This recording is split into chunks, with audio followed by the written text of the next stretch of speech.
श्री राम को गंगा पार कराने वाला केवट क्या थी उसकी पूर्व जन्म की कहानी। केवट रामायण से जुड़ा हुआ एक महत्वपूर्ण पात्र है। रामायण के अनुसार केवट श्री राम जी के बहुत ही बड़े भक्त हुआ करते थे और केवट ने ही श्री राम, माता सीता और लक्ष्मण जी को गंगा नदी पार करवाई थी।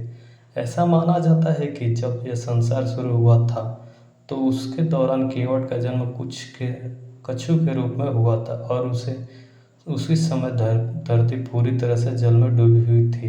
केवट ने कछु के रूप में मोक्ष अपने लिए भगवान विष्णु जी के 8वें अंगूठे को चुनने की कोशिश की, मगर वो ऐसा करने में सफल नहीं रहे।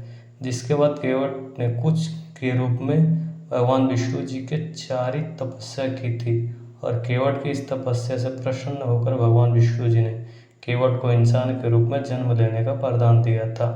इंसान के रूप में जन्म लेने के बाद केवट मछलियाँ पकाने का काम किया करता था और मछलियाँ पकड़कर ही अपने परिवार का पालन पोषण किया करता था।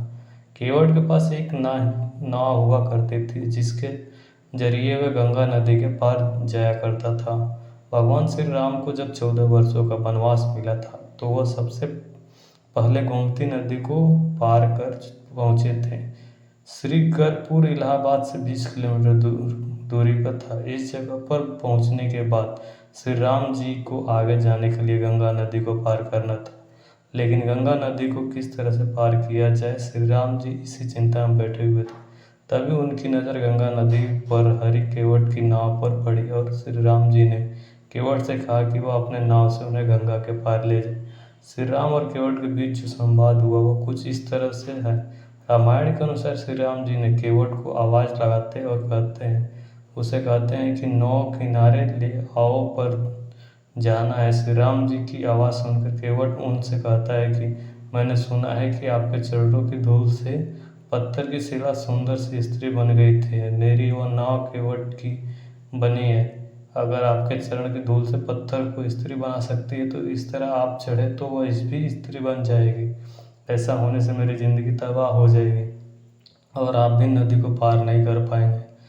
इसलिए आप नाव में बैठने से पहले अपने पैरों को मेरे से साफ करवा लीजिए। केवट की यह बात सुनने के बाद श्री राम जी उनसे कहते हैं, जो तुम्हें सही लगता है तुम वो करो। इस तरह से केवट ने आखिरकार विष्णु जी के अवतार यानी भगवान श्री राम जी के पैरों को उंगलियां और उनके पैरों को अच्छे तरह से धोने के बाद वो श्री राम, माता सीता और लक्ष्मण जी को गंगा नदी के पार ले गया। वीडियो अच्छी लगी हो तो लाइक, शेयर और ऐसे ही वीडियो को देखने के लिए हमारे चैनल को सब्सक्राइब जरूर करें। धन्यवाद।